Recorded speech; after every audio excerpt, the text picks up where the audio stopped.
Good morning, everyone. This is Anna Duffy, Administrative Assistant with the Michigan Chamber of Commerce. I will be your moderator for today's program. Thank you for joining us. This is a private presentation and not open to the media. Secondary recording of any portion of this presentation is strictly prohibited. Today, we are pleased to present Workplace Violence Prevention Strategies. The webinar is being recorded and will be available shortly for on-demand viewing. Participant cameras and audio will be turned off during the presentation. If you need assistance at any time today, please type your comments into the chat box. You may also type your questions for the speaker into the Q&A box. A copy of the presentation slides will be shared in the chat box. I will also share a link where you can find them. And now it is my pleasure to introduce Jason Russell from Secure Education Consultants. Thank you. Hi, everybody. Thanks for taking a little bit of time here to talk about our topic today, which is really going to focus on the behavioral side of the behavioral portion of prevention of active shooter, active violence, and workplace violence incidents. So we know about these incidences are often preceded by a significant number of warning signs. So the idea behind this presentation is to kind of get you set up so that you can, first of all, put a process together to deal with these warning signs, and also understand exactly what you're looking for to make sure that you can respond appropriately. So let's start this, and then if anybody has any questions, please feel free to put them in the chat. We'll try to leave some time at the end for any questions that anybody might have. Just quick on the background of the company. SEC is, we've been around since 2012. We're a group of mostly former Secret Service agents, and actually behavioral threat assessment to a great degree comes from the Secret Service as a discipline. It was really designed mostly to identify warning signs of people that might be interested in attacking people that we protected. So they adapted that to be able to be used in the workplace and in schools and all those other things, so that you could identify the warning signs and hopefully prevent an incident before it actually took place. And that's really what we're going to focus on today. Truthfully, in terms of prevention, it's probably the most likely avenue for an actual prevention of an attack would be to reduce, to intervene way before the person actually brings the weapon into the workplace or even has the ideation, by identifying some of the small behaviors that are consistent with somebody who would launch one of these types of attacks. So the purpose obviously is we want to prevent violence, right? So, it used to be that it was kind of individual workplaces would decide what their goal was in terms of putting a program like this in place. Now what we're seeing is this is an expectation. So it's no longer kind of a luxury to have a workplace violence prevention strategy. It's almost a requirement. We're seeing litigation related to this when an organization doesn't have something in place. So I think it's wise, as you think about what you can do to prevent violence in the workplace, is to make sure that you have these strategies in place that are really more focused on identifying behaviors as opposed to just physical security measures or training that deals with once the event already happens. The other thing we want to try to do, other than preventing violence, is preventing people from hurting themselves. So as a workplace, obviously, we value our employees and our customers. So we want to try to avoid those types of violent situations where somebody might have an ideation to hurt themselves or even others. And it's important to really focus on these strategies. I want to talk about developing intervention strategies. So the unfortunate reality about workplaces is our intervention strategies generally, especially in history, have been very punitive. So in other words, if somebody is showing warning signs or if they're exhibiting concerning behavior, our intervention strategy is to fire them or to discipline them. But oftentimes what that can do is actually make the situation worse. In other words, it can actually push the person farther down the path towards violence than actually pulling them off that path towards violence. So we want to make sure that we consider what our intervention strategies are and really base those on what we think is going to be most appropriate. The other thing I think it's important to consider when it comes to intervention strategies are what is appropriate beyond the person's employment. So you can remove an employee, but not remove the risk, because that person can then come back, or they can, they can cause issues even after their employment is over. And I think when we think about intervention strategies, we're often thinking about, well, we're using our employee assistance programs to do this, and those really end when the employees, terminated or when they're gone. But there are some situations where you may want to consider things even beyond termination or beyond removing the employee from the actual workplace, because just because they're physically not there, they're no longer employed, doesn't mean that they can't be a risk for workplace violence. And obviously, the other piece of this is to just improve overall climate and culture. We want people to feel safe at work. We want people to feel safe coming to work, that they're not in danger. And unfortunately, if you pay attention to the news and watch what's happening, we're seeing an increase in these targeted violence types of attacks. So our goal with this is to really hopefully prevent those types of situations, and really the focus should be on the earliest possible intervention.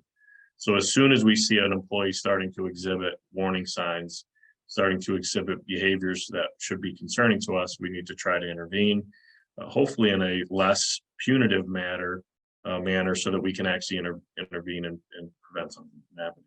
We know that people that commit targeted violence attacks, so active shooter attacks or workplace violence attacks where they're being violent within the workplace, this is usually the end of a process. This isn't something that usually is kind of a spur of the moment. It usually is something that there are behaviors and there are warning signs that occur over time.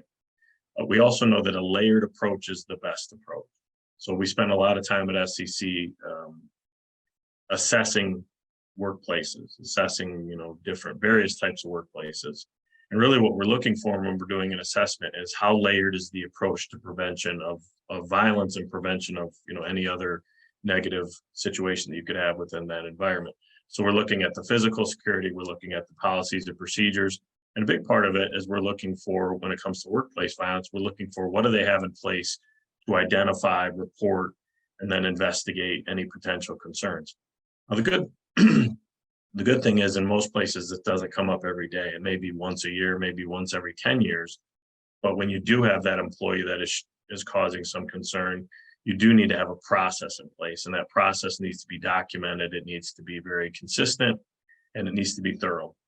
And part of that process is, how do we even know that the employee is exhibiting these concerning behaviors or doing something that we need to be paying attention to? So we're going to talk about some ways you can get that information. When it comes to the active shooter situations, we know that those people, on their preparation to this event, they seem to follow a very similar kind of pattern, a very similar path. So our goal with this program and with your behavioral threat assessment program needs to be to pull that person off that path, try to identify them early on in that process, and put strategies in play that are going to get them off of that path, as opposed to waiting until they actually are in the final planning stages or until they've actually started committing the offense and then try to intervene. And it's all about connecting dots. If you think about when you were a kid and you'd get those pictures, and you'd have to connect the dots. And when you connected all the dots, it showed you a very clear picture of what it is you were supposed to be looking at. Behavioral threat assessment is very much the same. It's about saying, are there any dots that we know of? And if we connect these dots, does it lead us to the belief that this person could be a danger to themselves or to others? And that's really what threat assessment is about. But in order to do that, you have to kind of have a process in place. And connecting the dots, is super important. Some of the keys to success for a good behavioral threat assessment or workplace violence prevention strategy are a central point of report. So whenever you have, information relating to risk or relating to, a potential danger, you want it to try to go to a central point so that nothing is missed. One of the mistakes that we see commonly is that this information is siloed. So you'll have basically, information goes to one department or goes to a supervisor, but doesn't really make it to a central point of reporting. The idea behind a central point of reporting is if all the information goes to one central point, we should never miss anything, right? So that information doesn't remain siloed. It doesn't remain within a single department, that it goes up, because what we don't know is there may be other pieces of this puzzle, other dots, right, that other people have. And if we take it all to one place, then it's a gathering spot for information. We can say, yeah, this person was saying this to one coworker, they made this comment in the lunchroom, their supervisor said this is happening. And we start to put that picture together to say, hey, we might have a concern here with this person based on all these different pieces of the puzzle that we're putting together. The other important piece, the key to success, is anonymous reporting capability, which is really critical because people don't want to get involved sometimes in these situations, and they might see something that they think is minor but causes them concern, and they don't necessarily want to report it because they don't want to cause issues. They don't want to be considered a snitch or whatever you want to say, but they just don't want to get involved. So that anonymous reporting capability is critical because you can start to get pieces of information from people that might not normally share it, because now they have a way to share it in a way that's anonymous. Now, is the potential there for people to share incorrect information or to try to cause issues for their coworkers? Definitely.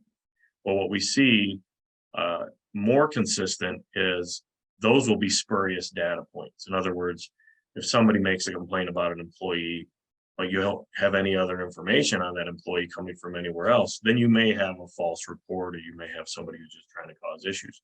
But for the most part, we're looking for kind of aggregate data. We're looking for, hey, we've had multiple people show concerns about this individual, or multiple reports.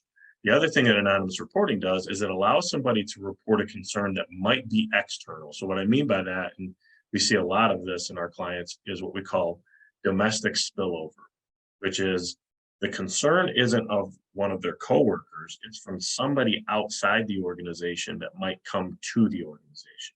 So we often see this in domestic situations where a person is having issues at home, they're in domestic relationship, and that relationship is having trouble, or they have a stalker or something, and they're concerned about that potential violence coming to them. So I think the importance of having anonymous reporting is there are situations where people want to report on concern they have for themselves, but they don't know how to do it. So an anonymous reporting capability may allow you to do that. And not that you would be able to gather all the information you might need about this external person, but even having some basic information to say, hey, my ex-boyfriend is stalking me and he drives a white pickup truck, and, I've seen him out in the parking lot, or whatever, that might provide you with some physical security capabilities, warning signs to be able to say, hey, we need to keep an eye out for this situation. Domestic spillover is probably one of the top areas that we're seeing, violence in workplaces, because people are it's a known location at a known time. So in other words, if I have an issue, if I'm in a domestic dispute with somebody, I may not even know where they're living, but I know where they work, and I know what time they get to work, and I know what time they leave. So we often see these domestic situations come to the workplace because it's a very predictable time. In other words, I know where the parking lot is, or I know what time the shift starts, so I can, do some surveillance, or I can guarantee that I can have contact with that person that I want to do harm to, either when they get to work or when they leave, or I know that they're going to be in that building. So if I can get access to that building, I can cause issues. So anonymous reporting is really important.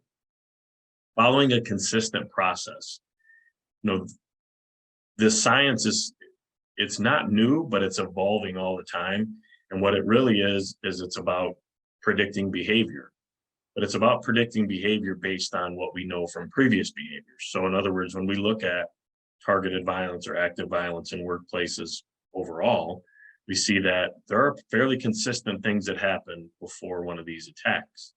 Now, whether we can identify those things, in other words, whether those behaviors are exhibited in an environment that we can observe them, is sometimes different. So if you looked at you can pick any of the active shooter situations you've ever seen on the news.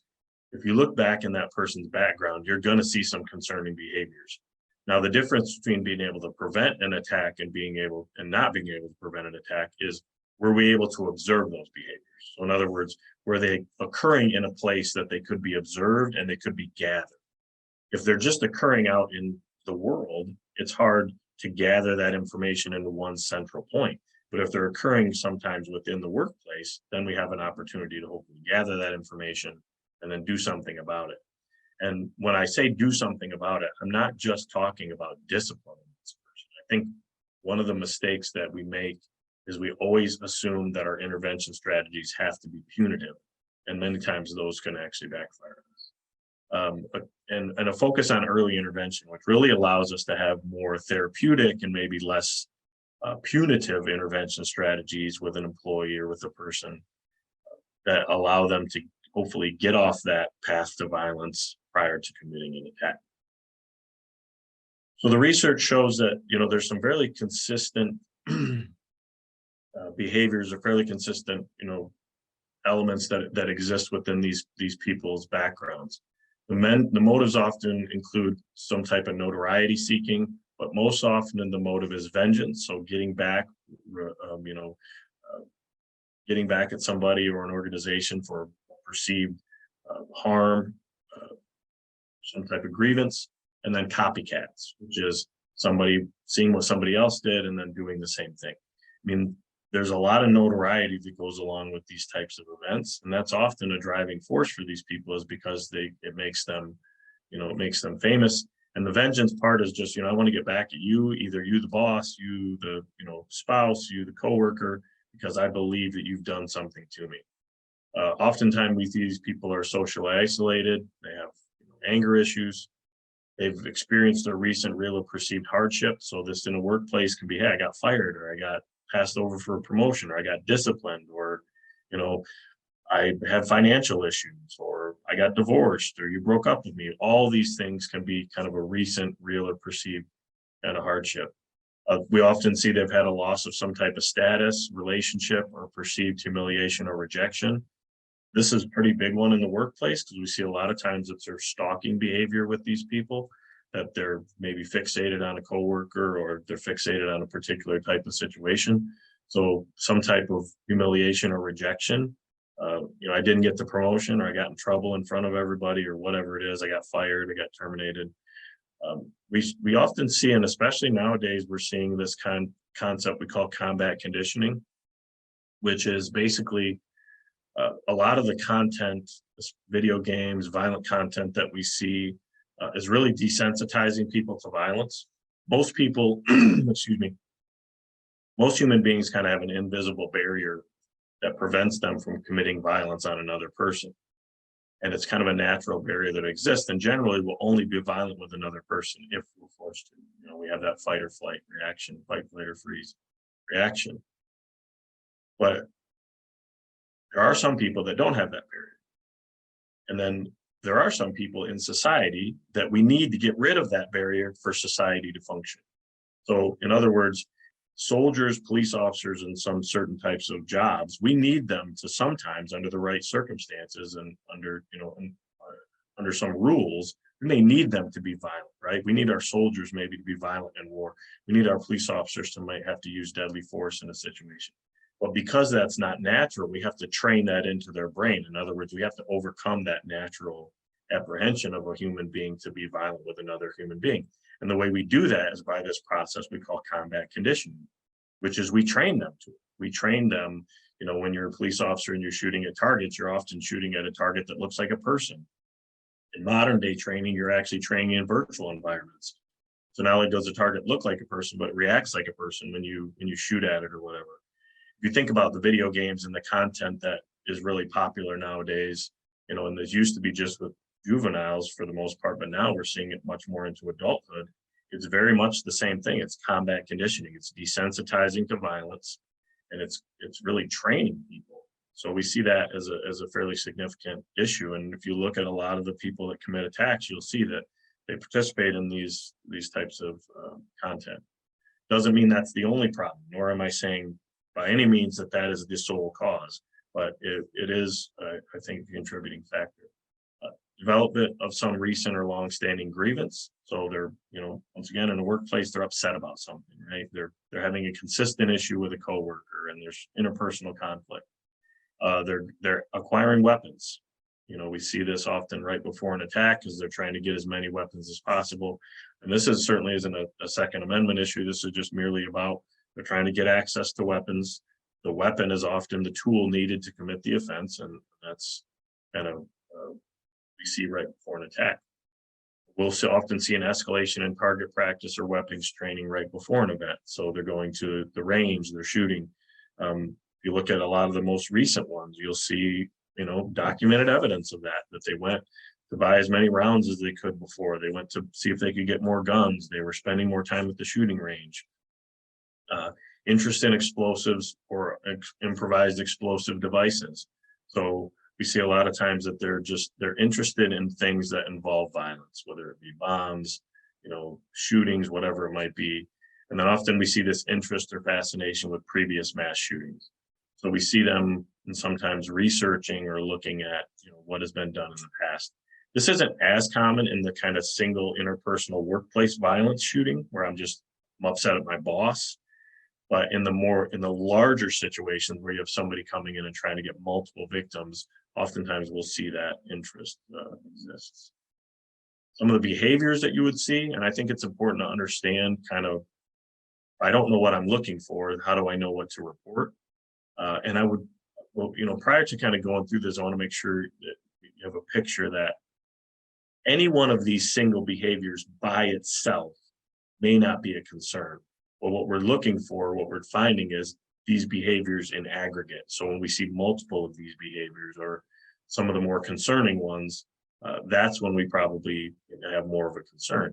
But if you look back at the history of people that commit these types of offenses of workplace violence, you'll find that often you will see many times, several of these behaviors exist within their background. So a lot of times they're having interpersonal difficulties with coworkers or with people in their life. So they just seem to have constant interpersonal conflict. Oftentimes they're making direct threats. Now, unfortunately, that should be an obvious one, but we're seeing a lot of situations, if you look back, where there was at some point during this kind of lead up to the attack or the violence, there was a direct threat that was made that was either not believed, disregarded, it was just not dealt with appropriately.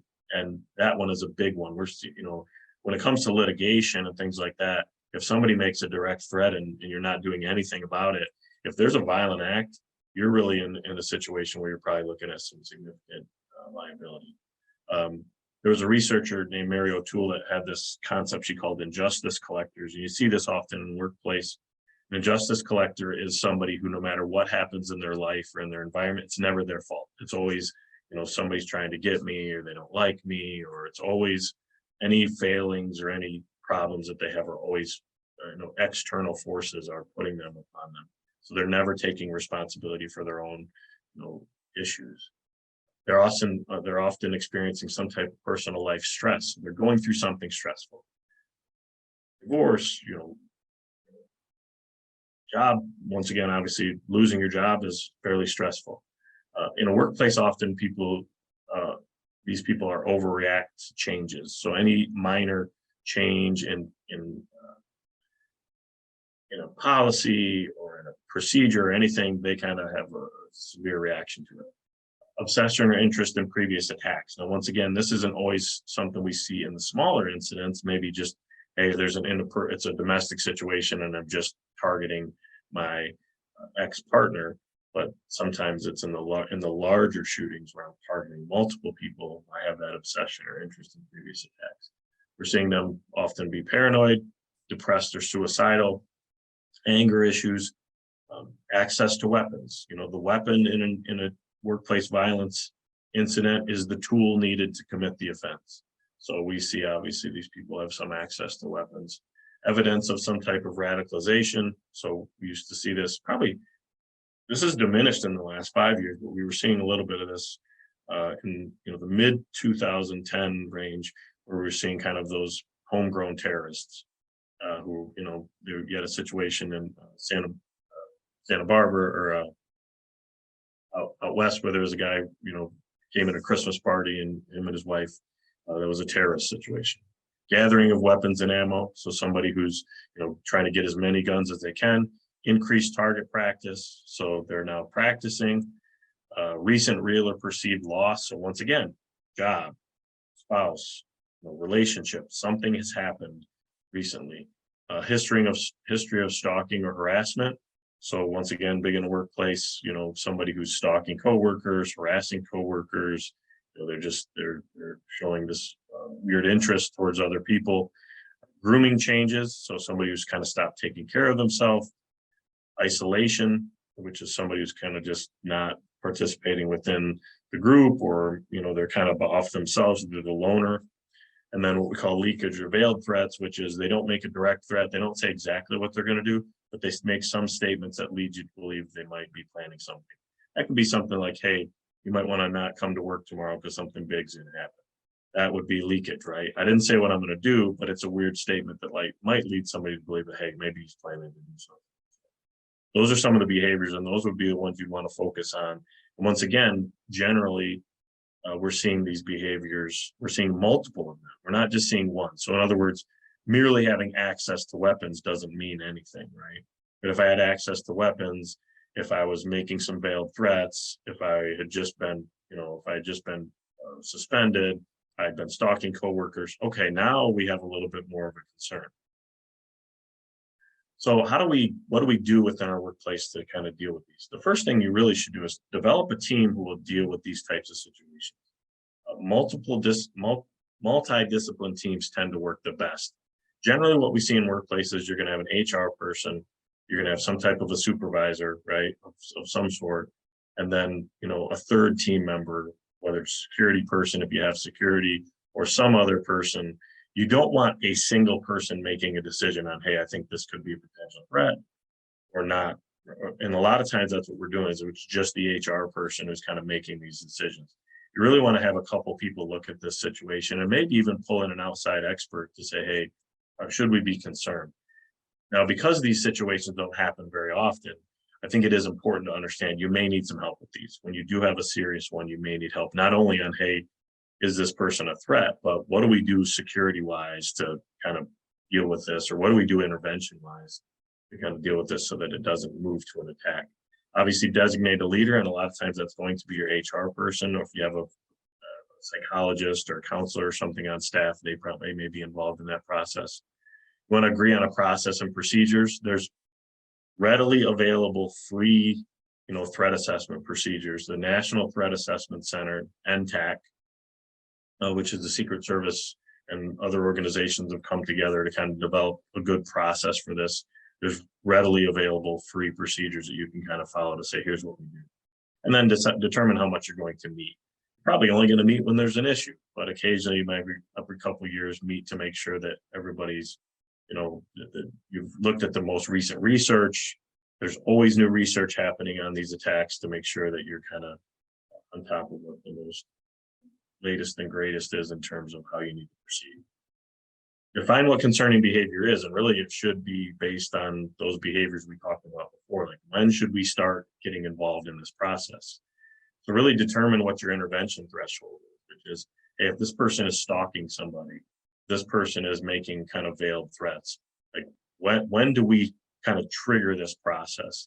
And I'm a big fan of lower thresholds, because when you have lower thresholds, you can tend to have your intervention strategies be a little bit more gentle. In other words, maybe we're just suggesting the EAP, or maybe we're suggesting a financial counselor because this is a financial issue that they're having that we think is leading to this. Or maybe we're offering them some type of, counseling services for alcoholism or whatever it might be that could be causing these behaviors. If we intervene early, we can often have better success on kind of getting this person off the path. So those concerning behaviors, and then concerning statements and actions.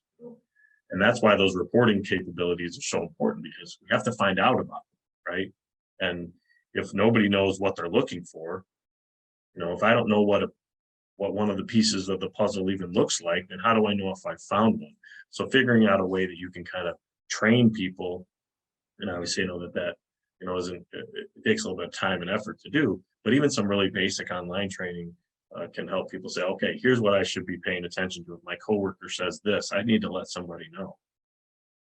A central point, reporting mechanism, determining how those behaviors are identified. How will reporting be done? Is it anonymous? Who do I tell? Do I tell a supervisor?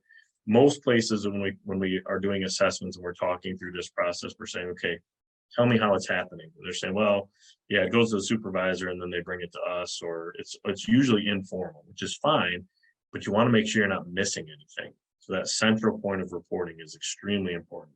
And also making sure that supervisors or anybody who might have that information knows that's not information they can just choose to share or not share. It has to be shared.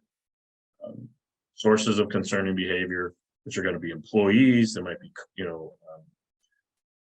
might even come from outside, right? Somebody saying, hey, I'm concerned with this person who works there. He said he was going to do something. You want to obviously respond as quickly as possible, determine, is this an imminent threat? If it's imminent, then we might need to take some very significant, quick measures to make sure that we are preventing something bad from happening imminently. Anonymous reporting we talked about, and then possibly even looking at some type of social media monitoring to look to see if we're, there's a lot of threats that are being made. A lot of communication is happening in online forums, Facebook, Twitter, Instagram, all those things.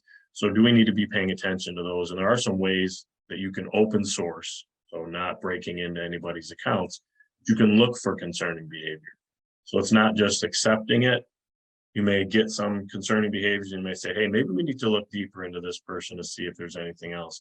And there are some very good ways to do that, where you can actually proactively look to say, hey, is this person posting concerning behavior? I was dealing with one recently where the person was making a lot of concerning posts on LinkedIn, which isn't typically a place we would see that, but it was very veiled, related to a former employer, and they were kind of making threats towards the CEO and towards the former employer on LinkedIn. And, we were able to pick up on those, and then, some intervention strategies in place. That actually included some physical security measures, because we were concerned this person might go actually to that person's residence. So paying attention to that, had we not been looking for it, we probably wouldn't have found it, because you didn't know the situation that was happening where the person had been terminated. Reading the post, it just sounded kind of like a strange post, but if you understood the context, you were able to say, hey, I think he's talking about this CEO and going to this person's house. And in fact, he showed up at the person at the office at some point. What are your thresholds? Like, what is the threshold for law enforcement, right? Is this person threatening to bring a gun? Are they, what is the threshold to say, hey, we need to get somebody else involved in this? And a lot of times those are obvious. Hopefully, if somebody's threatening to bring a weapon, or if somebody says, hey, so-and-so's coming with a weapon, you need to probably get some outside intervention. If it's a direct threat versus a veiled threat, so we talked a little bit about that. A direct threat is basically saying, hey, I'm going to do this. A veiled threat is making some comments that cause some concern. If the person is threatening to harm themselves, there's a very fine line. It's one that we're really just starting to learn more about, between somebody that's a danger to themselves and a danger to other people. And a lot of times those cross over. So, and I think you do a pretty decent job in some cases of trying to determine if somebody's a danger to themselves. What we're not doing as good of a job is, are they danger to other people, right? And we talked about lower thresholds equal less harsh interventions. You can often use your EAP and leverage your EAP programs for those intervention strategies. And, the other thing that I mentioned at the beginning is, just because a person is terminated and they're physically not supposed to be there, doesn't mean they're not still a risk. So considering some intervention strategies that maybe go beyond, especially if it's a severe threat, maybe go beyond the person's employment, in some capacity, to say, hey, yeah, we terminated this person, but we still think there's an issue here. And maybe we can spend a little bit of resources to try to prevent that person from coming back. And I think it is an investment that's well made if you can figure out ways to do that. The investigative process, what are we looking for once we determine, hey, there's some concerns here? We want to examine what's causing this, right? What are the motives? What's this person trying to accomplish? We want to obviously look at concerning, unusual, or threatening communication. So this might be looking through, emails they've sent, or communications they've written, or social media. Once again, are we able to determine their ability to get to weapons? And sometimes it's as simple as, yeah, I know this person's a hunter. I know that they have weapons in their house. I know that, and it doesn't. And once again, not a Second Amendment issue, but the weapon causes some additional concern, because if I have interest in weapons, and if I have weapons, then that could, now I have the ability to carry out some type of act. Is there some evidence that they have interest in other previous incidents? That's a bigger, because now the concern is bigger to me, especially if you're seeing somebody who's, talking about previous workplace shootings or talking about other violent acts. That's not an interpersonal thing, one person to another. That's showing a bigger potential risk. And what are their stressors? What's causing this person stress? Or, is it home issues? Is it financial issues? Like, what is causing these issues, and trying to get to that. The way I think of this is, most people, most normal human beings have a lot of different things that kind of keep us grounded. The best analogy I can use is if you ever watch the Macy's Thanksgiving Day Parade and you see those people walking down the street with those balloons, there's a bunch of people kind of holding these ropes that keep that balloon from kind of going, just taking off, right? Most of us, as we operate through our lives, we have so many of those people, so many of those tethers that are kind of holding us to the ground. We have positive relationships, we have a job we love, we have, there's a million different things that can kind of be, the analogy of that thing holding us to the ground. What we see in these events is oftentimes these people have less. In other words, they have less positive things in their life. And often right before an event, those positive things, those tethers, those ropes are cut. So maybe their job was their only positive thing they had. That was their income. That was their only kind of good thing they had going. And now they've lost that, right? Or maybe, their relationship was the only positive thing that they had, or one of the few, and now that's gone. If we look at most attacks, we kind of look back and say, okay, what happened in the previous month, 6 months of their life? We often see those tethers, right, were kind of cut in some way. So they didn't have anything kind of holding them to the ground anymore. And this attack is a result of that. So you want to look for those tethers, right? So it's about, learning what's going on in a person's life to say, yeah, this person doesn't have a lot of good things right now. Their wife left them. They're in financial trouble. They're having interpersonal conflict here at work. Like, they don't have a lot of positives. We look at this every time, and it's a fairly consistent issue we see. As you can go in the 6 months previous, and you can see that some of these positive things in their life have been removed. Is there evidence? What is the impact of the emotional and developmental issues? Now, there are some people that, because of mental illness, they're kind of their baseline. Like, what is this mental illness or this disability maybe playing into this situation? And do we know? Is there evidence of desperation or suicidal ideation, where they've given up and they feel like they're just desperate and they got to do something? Their belief in violence to solve problems. I mean, this in a workplace is pretty obvious to see. If this is a person who, when they get mad, physically, threatens people, or if there's evidence that they use violence to solve problems, that's a concern.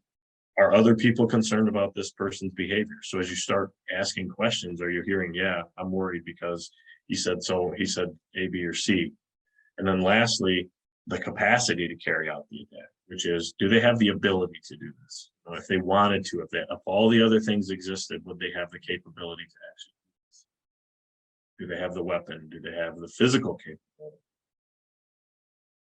Intervention strategies, which is really where I think a lot of the mistakes are made, should be to reduce the likelihood of violence, not increase the likelihood of violence. So sometimes if you think about those tethers, some of our intervention strategies might be cutting those tethers. In other words, the job may be the tether. Now, there's situations where you have no choice, but if you think about that concept of, okay, I might be actually removing the last thing is preventing this person from actually being violent, is maybe this job or their relationships with coworkers or whatever. Now I'm cutting that. Am I actually making it worse with my intervention strategy as opposed to making it better? To the extent possible, you want to remove or redirect motives. So if your EAP program, or if you have the ability to provide some assistance that can maybe resolve or reduce the impact of some of these motives. So whether it's financial, relationship wise, anything you can do or put in place that reduces that potential motive, I think it can be impactful. reduce stressors if possible. So maybe they're just working in the wrong place, or they just can't get along with this particular person. And then thinking about how are we going to deal with security concerns, right? So one of the biggest issues I see is we often assume that we can just get rid of the person and it doesn't, then we're done, right? You want to think about, okay, what are our weaknesses in security that could cause or allow this person to maybe come back and cause us additional issues? To the extent possible, you want to think through your security, and also who do we need to notify? This is a big one that I see a lot of organizations struggle with, which is when is it appropriate to notify other people that this person is a concern? And it's a very delicate balance that organizations have to follow to decide, when am I so concerned this person that it's time I need to tell other people to be careful? And I think organizations tend to wait too long. In other words, they'll have a threat that they believe is imminent, but they don't necessarily share the information because they don't want to, either don't want to make it worse, or they don't want to cause potential, issues. So they almost don't tell anybody there, or they keep it within a small group. So the problem becomes with that, if that person then comes back and commits an act, right?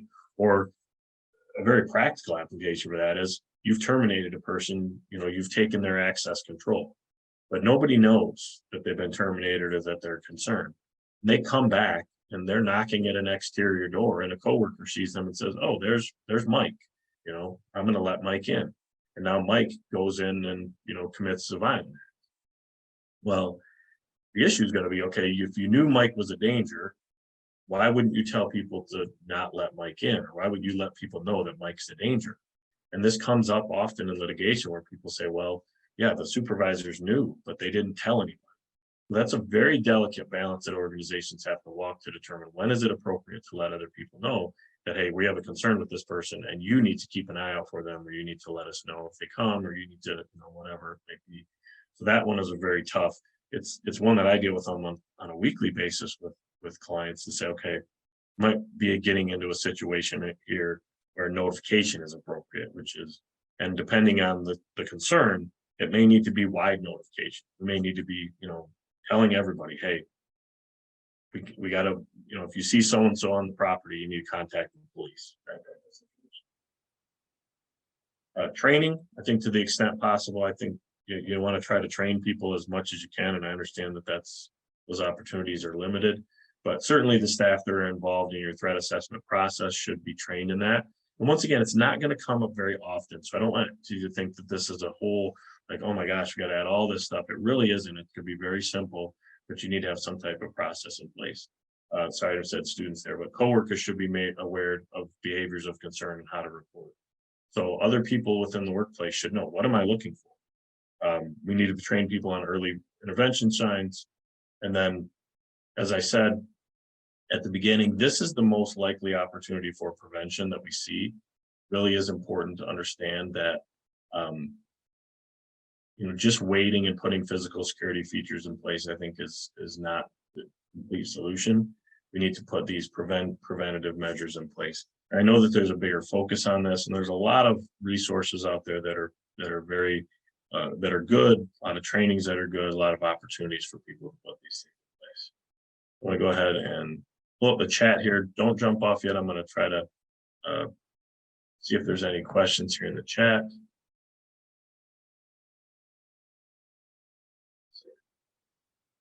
Just sharing slides.